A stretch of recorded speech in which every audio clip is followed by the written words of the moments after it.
back to the Masters of Modern. I'm your host, Alex Kessler. We are back from Summit. We are back from Magic 30. It has been double weekends, double the magic fun.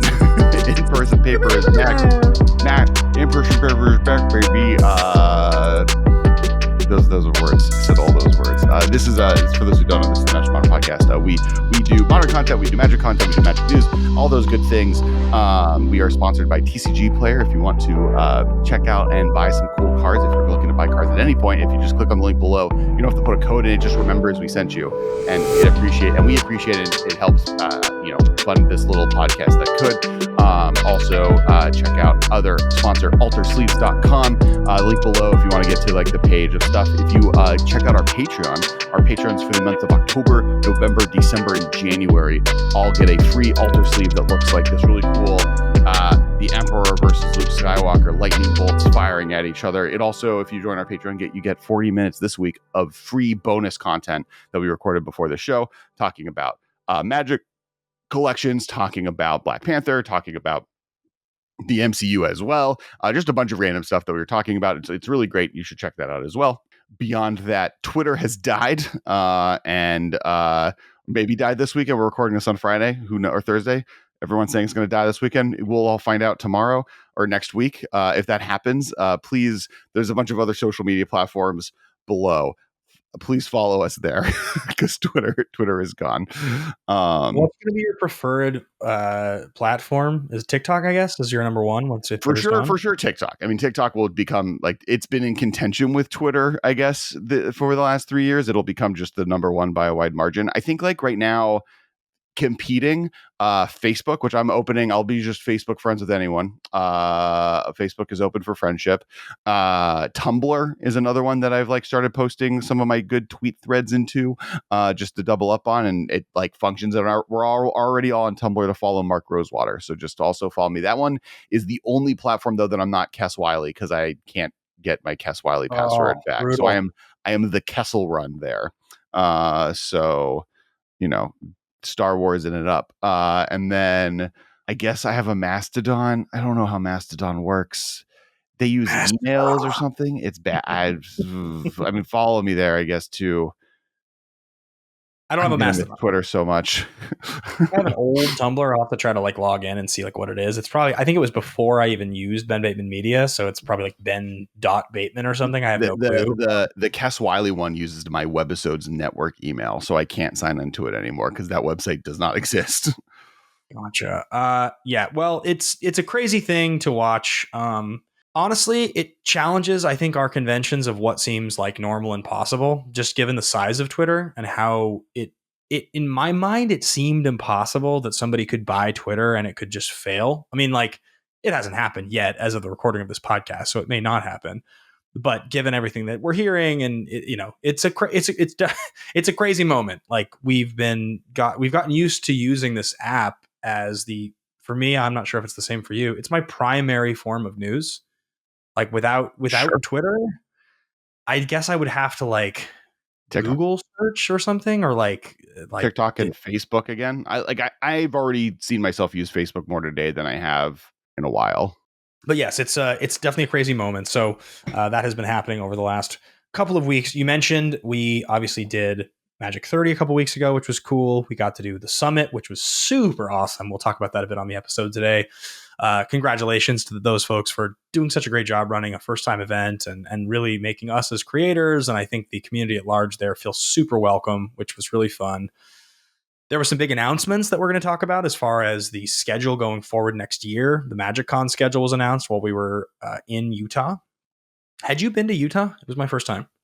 I have, but not in. So when you drive back, when you do a cross country road trip, if you take the 70 route, which is the one that goes through like Kansas, Missouri, Denver, you then go through Utah.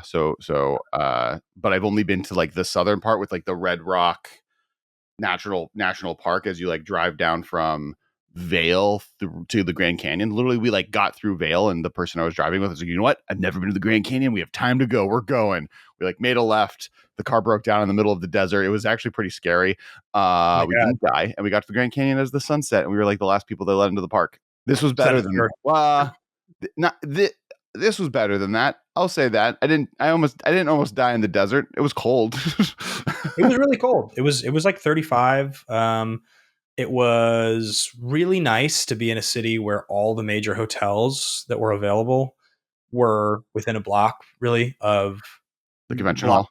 half of the convention center, which when you go to the really big cities for the shows, it's not always the case, right? Like finding something that's affordable that is or is reasonable, that's walkable is not always possible. And it's so nice when you can walk out of your front door and get there in like 2 minutes. Yeah, before we jump too deep into like the accommodations, I do want to jump into just what was Summit. So, because if you don't know, over the last 2 weeks, weekend sandwiching the 2 weeks, both Wizards of the Coast and Kingdoms TV, which is a YouTube channel, friends of the cast, and you working with the Brandon Sanderson Dragonsteel Convention Company through separate conventions, the basically separate cons centered around Magic, and kind of both looking at like what does a Magic con look like. And obviously, we talked a lot about the Wizards of the Coast one over the last 2 episodes. If you want to see our Magic 30 episode, the most recent one before this was the one that was focused specifically on the convention, and we'll do a lot of contrasting through the show about towards it. But then this one felt was a much more akin to, as far as like what was happening on site, to a Grand Prix or what the old Magic Fest would have looked like. And in some ways that was very welcome. The other thing that was very different about the two is Wizards of the Coast basically like hired 8 to 20 creators specifically to work at the event, either on panels or in these really cool cosplay setups like Olivia and Tappy. And other than them and some Wizards employees that were required to also participate in content, those were the only creators included as a part of the promotion for the event. The Kingdoms event was the opposite spectrum, where there wasn't a lot of really cool, flashy panels or stadium stuff. There were cool panels, though, but nothing flashy. They did get as many creators under the sun in this massive library of creators to be able to go. And that was kind of their big marketing push. The big playmat for the event is this giant image of like 60 different creators all on there and like in an Avengers Indiana Jonesy like pose. And so that added to kind of the little bit of an older school feel to a Magic event where there was like a big event on the side. It was a big pre-release day, but then there's a lot of open play and other things to do.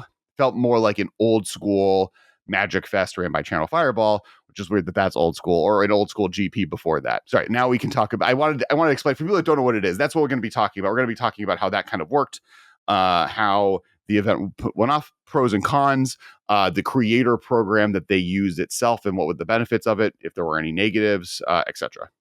And what it means for the future of events, which, like we mentioned earlier in the preamble, there have been a number announced for this next year.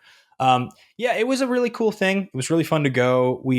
I got to play more Magic at this event than I feel like I have and I played a good amount of Magic at Magic 30. Like I made an effort to play the main event, but this was different. I'm not sure if you had the same experience. I think I probably had to have played 9 or 10 games of Commander, 3 drafts, 2 sealeds, 3 games of Modern. I played Magic for 3 solid days, and I made an effort to do it with everybody from our creator friends, fans of the show, strangers who I'd never met before. It was so much fun. I mean, like, I brought it did. 14 decks with me. I got to play every single one but 3. The 3 that I didn't get to play were I didn't get to play a game of Pioneer. I bought a Grease String deck.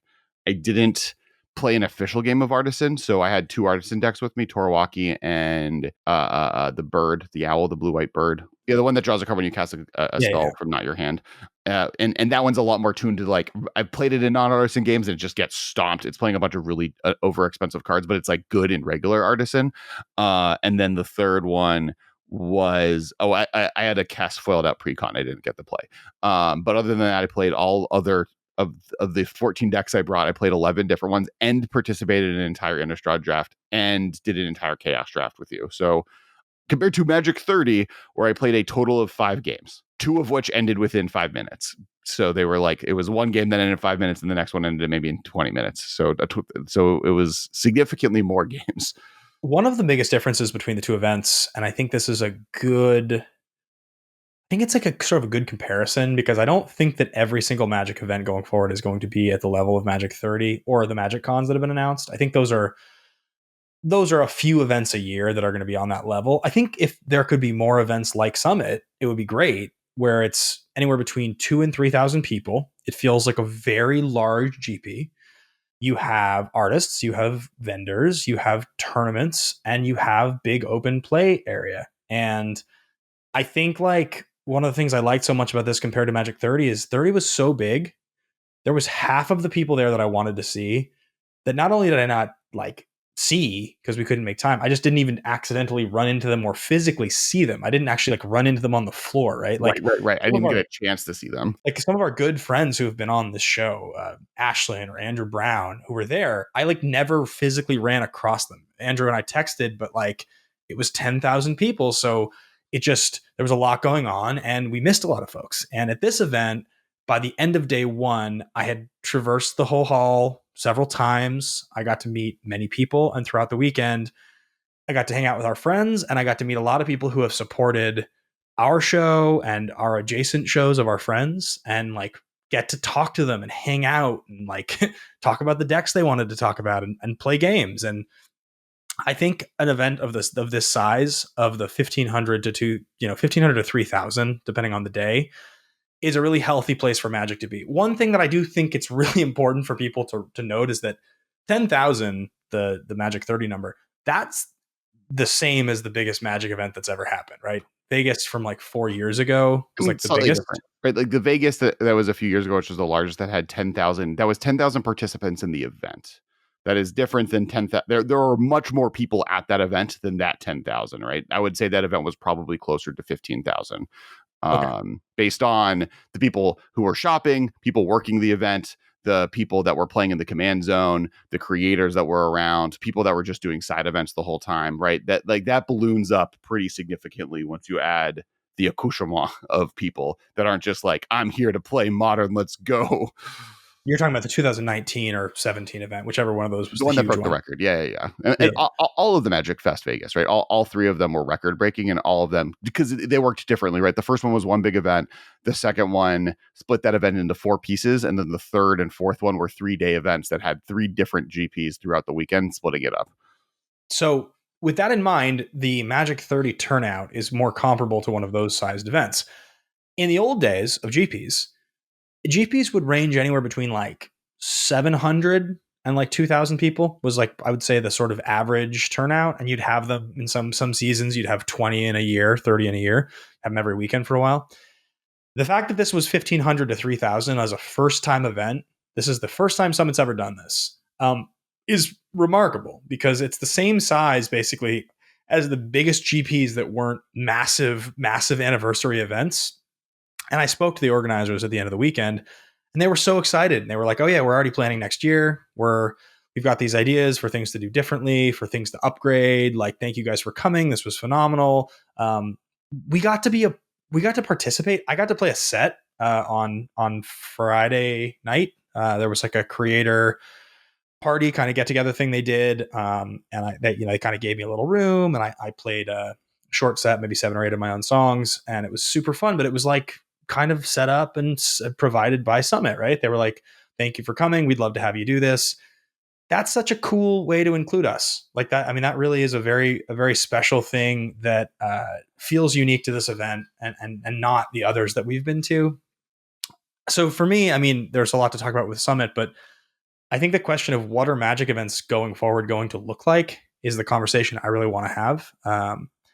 And do you have other thoughts on Summit before we start talking about, the future? I think, the one thing that it proved is that getting creators there is a way to get something to success, right? They outsold. They made their money back. They were not sold out, but they were close to sold out before the event started. One thing, the other point is that Magic 30 was a event that they thought was going to be decent that ended up selling out so quickly they didn't know what to do with it. There's a reason that pretty much within a month and a half of the Magic 30 event announcement and selling out, Wizards moved the event for the next one from Charlotte to Philly. And it's because the Philly Convention Center that they were able to get was significantly larger than the Charlotte one. And they realized that the space that they had gotten isn't enough for the type of events that they were trying to throw. And one of the big problems with Magic 30 was a spacing issue. They were in the one pseudo convention hall, really an office building ballroom building that they could find last minute in the middle of Las Vegas on the worst weekend to be there from a financial perspective for people visiting. There was a concert going on that weekend. There was another convention. There's 2 other conventions going on, and it was Halloween car weekend. show, dude. There was a full-on car show next to my hotel. Yeah. Like a full-on yeah, it was like 4 conventions. So that's why they moved it to Philly, right? Because they realized, these are going to be big events. This is something to go to.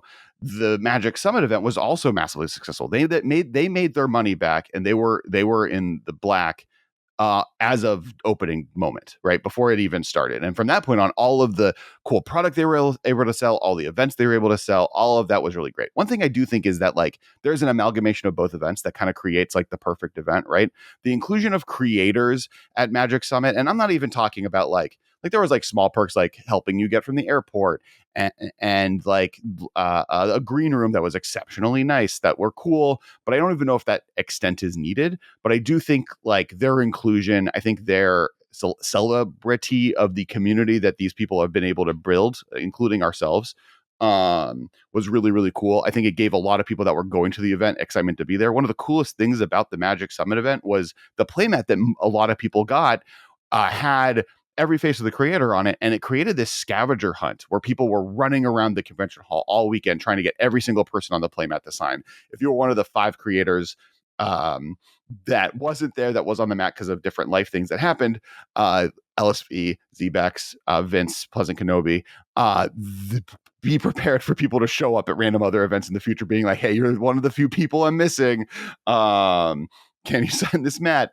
And I think that was really cool, right? I think that the way that people got there, so the way that the system at MTG Summit worked is that if we were a creator, we had the code. We've been pitching it for the last 3 months, and we got enough that we got a hotel room covered.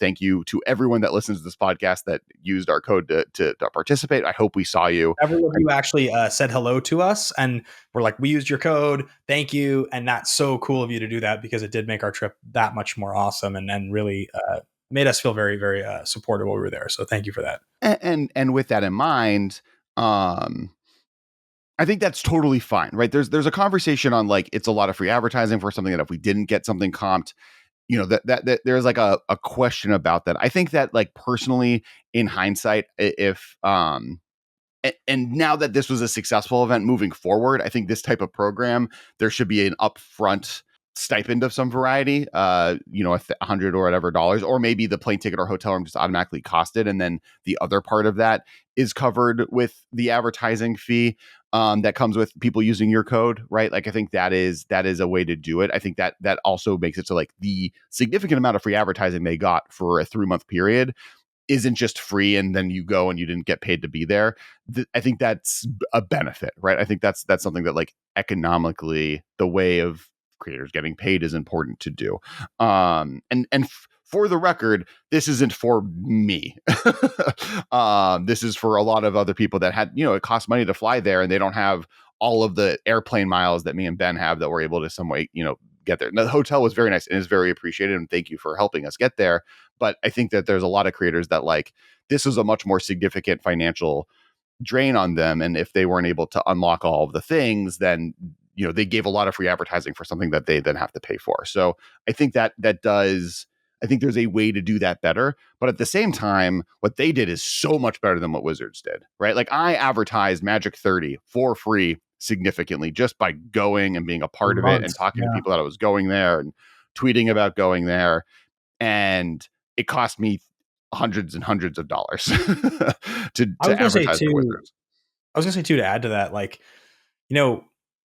your point you made a second ago, and this is something that you and I think have talked to a lot of our colleagues in the space about, is that when we talk about going to one of these events and how we hope that we are able to use our code and promote and be, supported, but if we aren't, we're probably going to go anyway. It's because of the fact that we travel a lot for work. So you and I both came from Philly, right? We both came from a meeting that we were in a different city.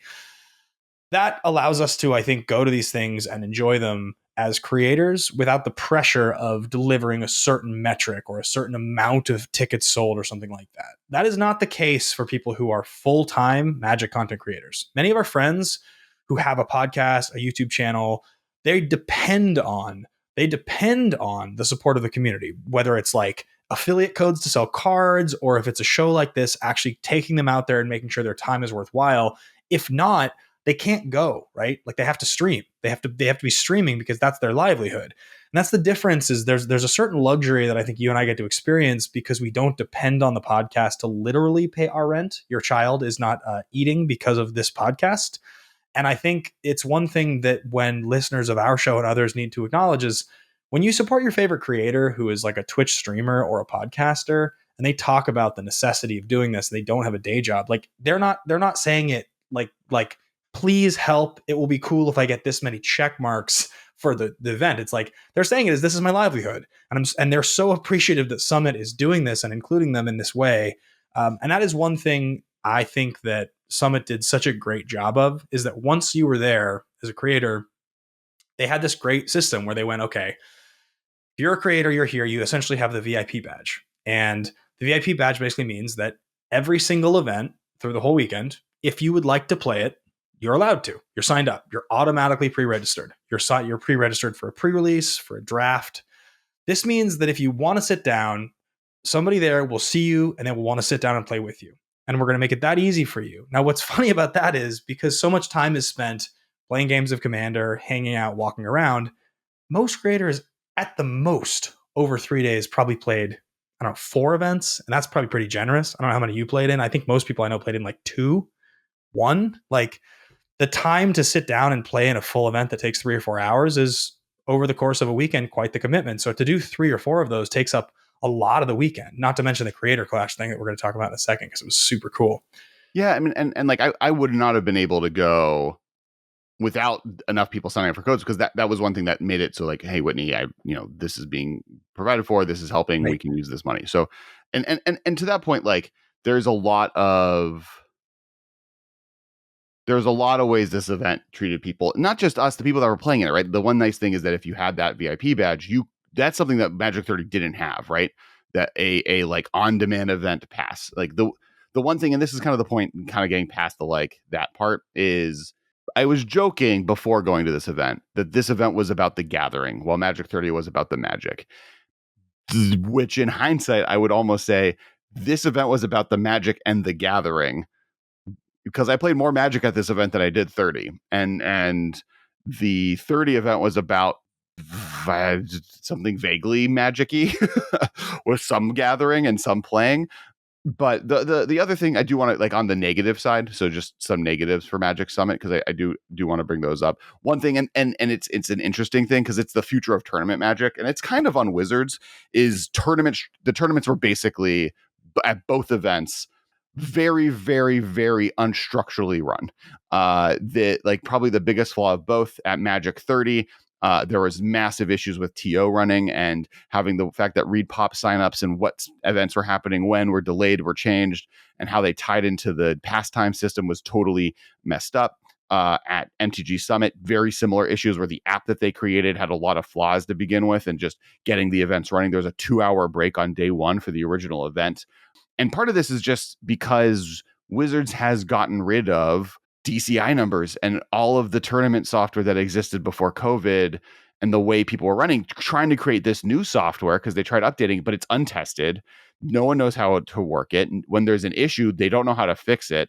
And so this event tried doing a different software because they didn't want to use that one. That had its own problems. Magic 30 had their own problems. And as these live large events start happening, there is a structure that needs to be created to make them feasible. And that just doesn't, if it does exist, neither of these companies used it. And it needs to become more established and ironed out. This event had the same problem that Magic 30 had that we mentioned, right? There is a generational loss of knowledge in running these types of events that with Magic 30, that was the big excuse. With this one, there's an extra layer of excuse. This is also the first event that these people ever ran like this. So there's an extra layer of learning that happened here. I want to talk about the creator clash thing for a second, because I think it's one of the coolest things that that Magic Summit did. It was, I would say that from an organizational perspective, it was almost the most successful thing of the event. I'm not exactly sure who organized it. It was like DGen Gaming. I know MTG Nerd Girl was helping run the thing, but basically I can answer that. I know the answer to this. So this is the question. So originally, this was supposed to be an event ran by the event. Like the Okay. people running the event were supposed to run it. Then on day one, the people that were supposed to be on staff to do that got pulled into helping run the tournaments because those are such a mess. And MTG Nerd Girl is a force of nature who is just like she basically Thanosed the entire Commander Clash and basically all of the casual play for the entire event. Right? She went from we're doing this DGen booth thing. It's over here. We've had we were signed up for it. Here's a list of creators that are going to spend time in our booth and jam games against their friends and anyone who kind of wants to come play them, and that'll be great. Went from that to, oh, we're running the entire Commander Clash circuit single-handedly. I'm doing this, F everyone else. I got this, and ran it. She handled it entirely, was able to get the Commander Clash thing running, which was a really cool event that Ben was now going to describe. But they gave her a free uncut sheet of the altered comic book versions of the evolution, that not evolution, the Ikoria evolve creatures. Oh, Not sure, evolve. sure. Oh, those Mutate, are the cool. Mutate. It's the comic book Mutate uncut sheet, which is gorgeous. Yeah, and because literally off the kindness of her own heart, she did not have to do that, and she saved half the event. It was super cool. By the way, just non sequitur, do you own an uncut sheet of any kind? I feel like you got one at one point. I own the War of the Spark one that they gave everyone that tried buying that box and then where it was able to check out, but they let too many people do it.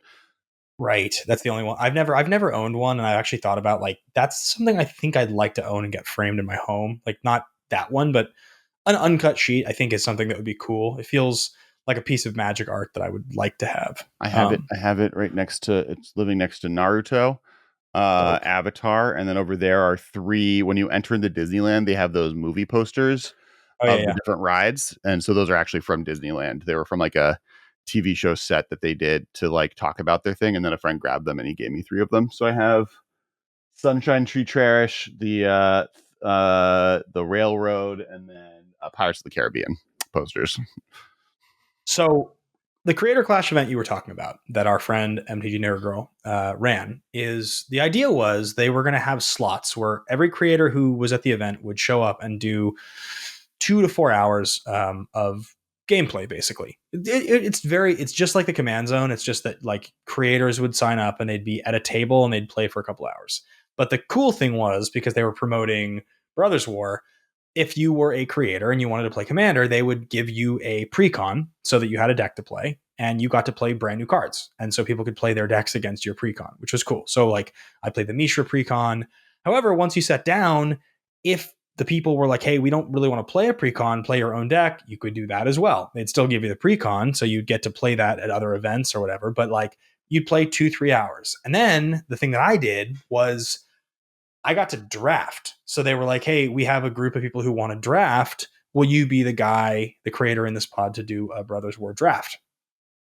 Sure. Sounds awesome, right? So I got to sit down and everybody was really friendly. And the guy who was sitting next to me that I played against, he had been a listener of our show for a long time, and he was super excited to talk and hang out. And he kicked my butt in the finals of the draft. And but I just thought it was such a unique and interesting way to organize a creator space where we just basically would sign up and get to go and be a part of things we were already going to do. I was already going to draft. I was already going to play Commander, but it allowed people who, were there and they wanted to meet their favorite creators to accidentally be in a pod with someone they've maybe listened to or watched or seen or wanted to meet, and in a totally non-pressure, no weirdness, no awkwardness kind of scenario, which I think is pretty brilliant. I think it was one of the best things the event offered, and I would hope that they and the Magic Con events would adopt something similar, because it's such a low pressure way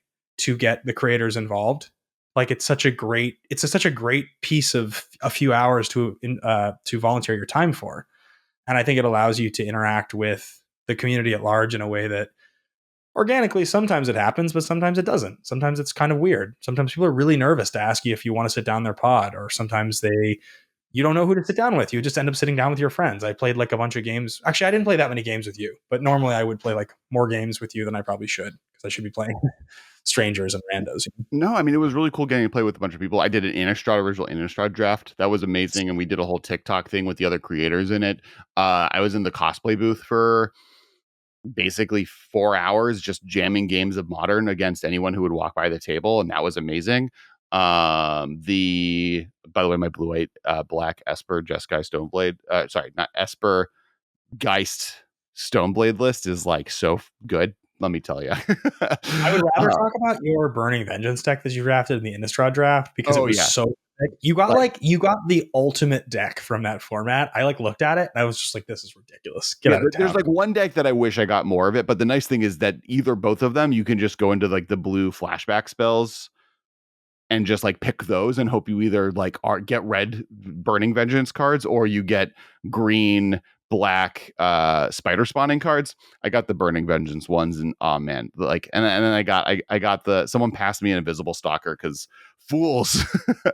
And then I like just like the first equipment that showed up, I first picked it, and literally I won I won the whole thing of the I think I played, there was one that went two of the two rounds went to game 3. So of the 8 games I played, 3 of them were one off of Invisible, or 2 of them were one off of Invisible Stalker with holding the like human dagger or whatever.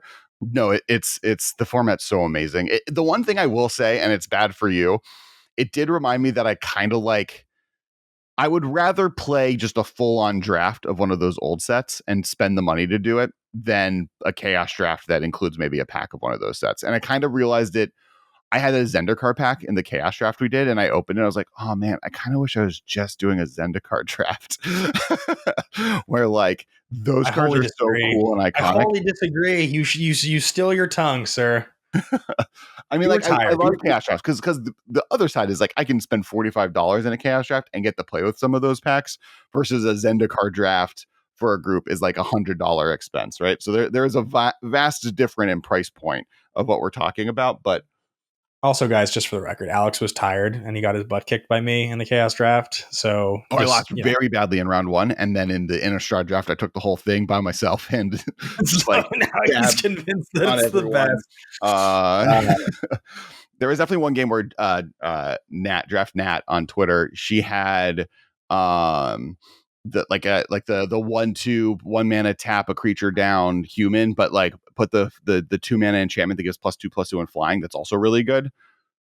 Oh yeah.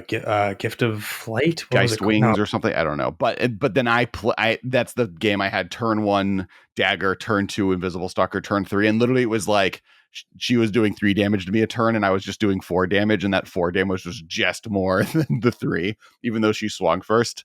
But it was literally. Then neither of us cast another spell. It was just like, I take 3, you take 4. I take 3, you take 4. It's Don. We reinvented Don.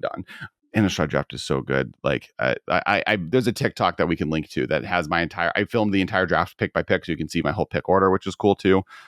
It might be my favorite. It might be my favorite draft format of all time. It's in my top 3, I think. Like it's definitely one of the ones that I drafted the most. I'd be really down to redraft Scars of Mirrodin, just straight up triple scars. Like one of my favorite draft archetypes is like the dinosaur deck in that format, where you would just get every Mur you can and every 6-drop green creature in the format, and it just like worked because you're able to like on turn 3 start dropping 6/4s one after another.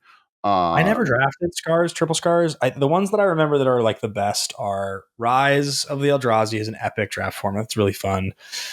Innistrad is really good. Original Ravnica, and then the triple Ravnica Dissension Guild Pact is a great format. Time Spiral Draft is super fun. Like it's the original Time Spiral Future Sight Planar Chaos Draft is great. Those are probably the ones that come to mind for me. I didn't actually draft cons when it was a format. I did a retro one a few years later, and I loved it. Cons is top tier for me as well. Cons is up there. I think I just have drafted the most of cons ever. Like cons and Return to Ravnica are probably the 2 sets I've drafted the most. Innistrad and Scars of Mirrodin I drafted a lot, but also kind of didn't know what I was doing at the time to some extent, which has some nostalgia. I love Zendikar. Zendikar is the first draft I ever won. It's like super just like don't pick blue, pick every plated Geopede. I had a plated Geopede in the pack, and I was like, plated Geopede can't be good in a regular format. It has to be only good in Zendikar, right? Like a first strike, 2 mana, 3/3 if you only play lands can't be that good in Chaos Draft, and I should have picked it. That was a mistake. I was wrong. I my favorite pack that we have started throwing into the Chaos Drafts is Apocalypse, which it's a bit of a throwback for those that are listening to this that like are not old players, but for anybody who doesn't remember, Apocalypse was the first expansion set that was enemy colored. So you had Invasion Block, which was the first major multicolor set, right? Invasion was fun stuff. Plane Shift was the second set. It was smaller set. And then Apocalypse was like, so you had like blue green and you had blue red and you had white black. Like the pain lands, the enemy colored ones all first came from Apocalypse. But what was so great about Apocalypse and what I think is so fun about it for Chaos Draft is the card design. It's like the oldest, most played out version of we're going to staple two good effects to each other for a fair price and you're going to get them. So Fire Ice, for instance, is first printed in that set. Cards like Consume Strength, Death Grasp. You have cards like Jilt. They're not overpowered cards, right? The commons especially are exactly appropriately costed cards for like mid-level, mid-power draft. But they're so much fun. They're like, it's almost like surprising that Lightning Helix didn't exist in Apocalypse because it feels like a card that should have just been in Apocalypse. Sure. But like, that's like, and when you talk about for a Chaos Draft, what's the most fun thing you can have? That's the set, because like you will inevitably get multicolored cards that seem really fun to play, and they'll always be just good enough. They won't be broken. There's nothing busted in Apocalypse, but it's like the best balanced set that I can think of. RTR actually has a lot of similar feel to it. My regret in playing the format, the Chaos Draft this time around, was I didn't pick up how many good graveyard sets were in the packs, like, or that there was that decent synergy. And I was definitely in a seat that if I had like gone deep on graveyard strategies, I could have had a sick deck. And like, definitely as I was like looking at cards, I was like, oh, if I had picked those graveyard cards. And then I was like, oh, that happened like 6 times. And eventually I was like, oh, my deck would have been amazing. Then I got to play Innistrad. So I feel like it was fate. That was the fate, right? It was like I didn't pick the graveyard deck then, so I got to play it later. But it's a really great format. I mean, I like those are my favorite type of limited, right? Like I don't love modern limited. What I mean by that is not modern like the podcast, or I guess the format, like new sets. Yeah. And I think it's more that like this has always been true for me. I love limited in the first week of a set, but when it's like 10 weeks into a set and people know what's good and you don't, it's like really not my jam, because I just haven't super tilt. Yeah, you get playing like, that whole time. And the benefit of old sets and Chaos Draft, old sets A, I was playing more, but B, like everyone's kind of on loose footing, right? No one's like, no way I'm ever letting an invisible stalker pass. I got to pick 3. That was sick. And like, in Chaos Draft, no one knows what's going on. So I think that's always really great. So one of the things that came to mind when I was at Magic Summit was I used to love brewing decks. It was like something I used to like doing a lot. And I ran into some old friends and the subject of Mirror Superior came up. And so I started to go in the tank, as I do. And I started trying to figure out, is there a deck that could play? And you have told me many times that card is bad. It's been outclassed. A 5/6 for 2, even if you could just cast it, is not that good anymore, which is totally fair. So, but I was trying to figure out, okay, like what's the deck that would want to play Mirror Superior? And the card that came to mind that I started thinking about was Oswald Fiddlebender, which I know is a card that you're a fan of. I do like myself a Birthing Pod variant. Do you play a commander deck with Oswald or no? I have 2 with him in it. And I do actually have a modern deck right here that was built to kind of function with Oswald in it. It's like a food deck, but I took it apart to make the what's it called deck that I have. But it's playing Oswald, it's playing Emery. It was the Academy Manufacturer deck we played on stream, actually, that one time. Okay. It's playing Karn, basically, all those. And the idea being like Oswald can combo you into your Time Sieve combo. So I couldn't figure out a good Oswald combo that was like, if you can activate Oswald with like X card, you win, in the same way that like old Birthing Pod decks work. Like I couldn't find one that I wanted to play anyway. I'm sure it exists. Probably. It's a sort of the Meek with Time Sieve and Dr. Foundry. But like you just take an extra turn and then like and you make lots of guys, or like You get how does infinite turns. Oswald If you have 5 mana and those 3 artifacts in play, you go infinite.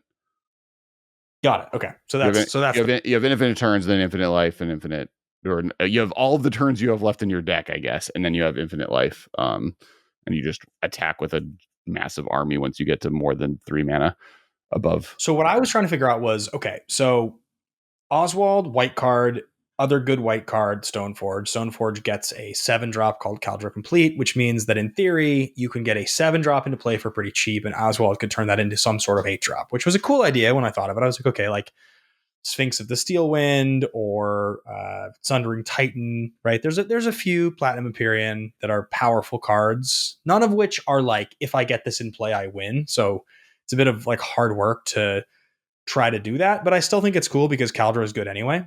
Mm-hmm. And then the other card that was like, okay, if you're playing heavy artifacts, you can play Thought Monitor. It's another 7-drop that comes into play. It's cheap. It's not actually 7, but it represents 7. So again, 7 can, Oswald into an 8. So I do think Sphinx of the Steel Wind is interesting because it's pro-red, which means that Unholy Heat can't kill it. And obviously Prismatic Ending can't kill it, nor can Fatal Push, so like the only card that is commonly played that can kill Sphinx of the Steel Wind is Solitude at this point. Like that's like the main card that would get rid of it. Sure. Fury can't do anything against it. Can't even like combo with like a bolt or something. So I was like, okay, like Sphinx, and like it's, if you can untap with it, like it's pretty good, right? It's like it's a 6/6, like has protection, has lifelink, can probably get you back in the game pretty hard. So, and Sundering Titan obviously is a good card. Like Sundering Titan in some situations in Modern could be quite good.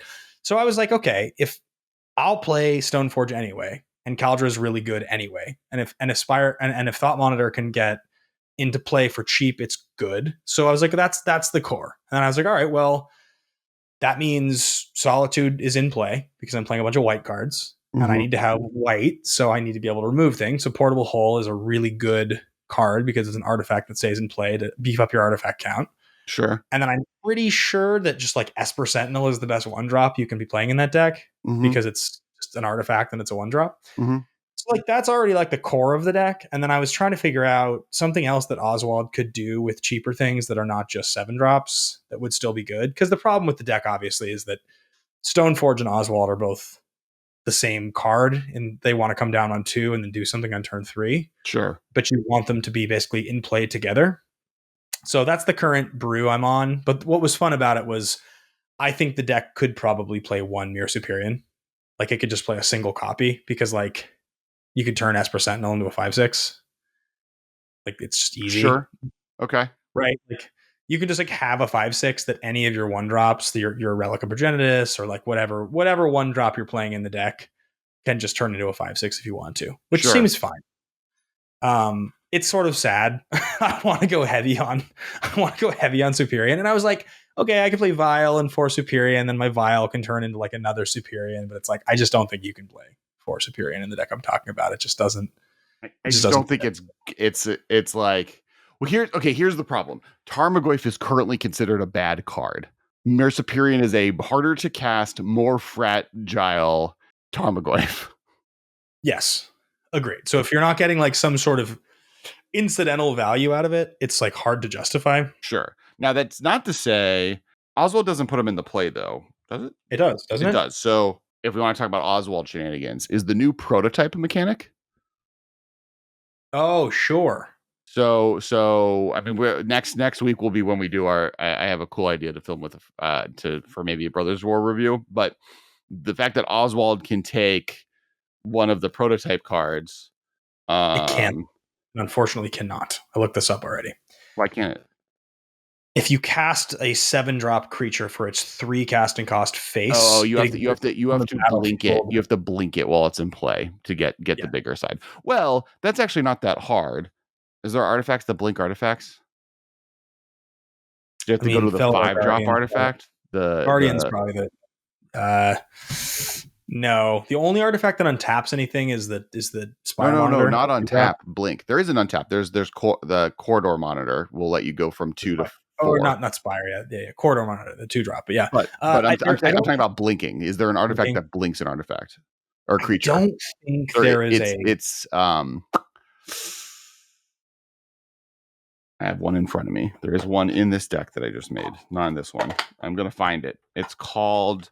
Don't no one say anything. Or I guess if you're here, please comment below what the card I'm thinking of as I find it. It's a 4-drop. artifact It's a and it 5-drop. blinks. It's a 5-drop artifact that at the end of your turn, Conjurer's Closet. Artifact, 5 mana. At the beginning of your end step, you may exile target creature you control, then return the card to the battlefield under control. So you do have to have it enter play, then survive to the next person's turn, and then untap with it, and then you could Oswald the prototyped creature, or you just So play you like turn Ephemerate. your, Just play 4 Ephemerate, 4 Solitude, and have that as a B plan going on in your deck. you like turn your like solemn into like a conjurer's closet or something. Yeah. Yeah, I mean it's like I was not able to figure out in my mind a version of this deck that seemed good enough to actually build. It was close. There was like a lot of cool synergies that I thought were interesting. I really do like the idea of Stoneforge getting a 7-drop, Oswald being able to turn that 7-drop into a sick 8-drop. I think that's cool. Like it's like an interesting. The problem with that is like in most cases of all the things I was thinking about, it's like Caldra Complete's pretty good. So like I don't know if Caldra Complete is actually worse than like Sphinx of the Steel Wind. It feels like that it's better. Like I don't think you'd want to like turn it into that. And it's like the same thing with Esper Sentinel. It's like it's not a 5/6, but it's probably just like better than like a 5/6. So like everything I was trying to come up with that was cool and clever just makes me feel like the cards that are good enough to play aren't good enough. I will say Oswald is a card that the right thing being printed lets you do something stupid with it, right? Like he is already on the verge of being modern playable. I don't think it's mere Superior shenanigans, but I do think that it is a one day this he's a hobbit. He's a halfling. One day this halfling will be people. I think the Thought Monitor plan might be the better of the two, which is why I was going to play like 4 of those and like obviously 1 Caldra. Because like playing a 7-drop 2/2 flyer that draws you 2 cards and then like turning that into a Sphinx of the Steel Wind is really good. That's like actually powerful because you've gotten all of the value and like having a 2/2 flyer anymore doesn't matter. Right. I think there's something cool there. I think like affinity with Oswald is an interesting idea. Like there's probably like an Oswald affinity deck that just exists because like his whole point is to turn things that are supposedly arbitrarily cost more into something bigger. The problem with affinity is that's kind of why I was doing it in the the food deck, because the problem with affinity is like, what are you tutoring for? Right? Like you're just gonna end up with the point of affinity is it's a bunch of like these are all that do the same thing and they're all aggressive and cheap. So what does Oswald get you to? What Oswald needs is you want to build it like you want to build Birthing Pod, right? You want to build it so that like you're playing with things that are either really good tutorable answers, right? You have your silver bullets that just like, sorry, graveyard deck, I have as a 2-drop in this deck the ability to find any answer to graveyard decks or Tron or whatever. And then you, on the other hand, have like a decent beatdown deck. And then on the third hand, you have a combo deck that just like, if I spend 3 turns with Oswald in play, I will win no matter what, and then deal, right? The problem with Oswald, just he's a lot more fragile than Birthing Pod. For sure. I mean, there is some thought to like, what if you play the Aether Vial Oswald Superior build where like that's you're still playing everything I just talked about, but the whole deck is hard artifacts and you're just a beatdown deck so that like you do have Vial into Superior as part of your plan. You can turn like relics of Progenitus and things like that into 5/6s. And you have the top end of everything we just talked about of Thought Monitors, and you have Caldra Completes, and you have Sphinx of the Steel Winds, and like these bigger things. And you're a deck that basically like Oswald makes better, but you don't need Oswald. Like the deck is still perfectly good without Oswald. Like there might be the Birthing Pod value version of the deck you're talking about that allows you to play Superior because it's just a good thing you can get to for 2 mana. You know? Like that's a kind of a fun idea. So anyway, that's enough of that. I tangented for like 10 minutes on my new brew idea. That's where we talked about modern for the end of the bit there. So that's it for the episode today. Thank you so much. It's been great being back. Make sure to hit all of the follows below. If Twitter's still here on Monday, we'll see you there. If not, make sure to follow on Tumblr, TikTok, Facebook, Mastodon, and Instagram, and also hit that like and subscribe if this is your first time here. We will be back next week with our Brothers, the beginning, if not the only episode for our Brothers War review for Modern. See you guys next week. I've been your host, Alex Kessler, and this has been my co-host, Ben Bateman. All right, thanks everybody. This has been a production of Time Traveler Media, sending podcasts into the future.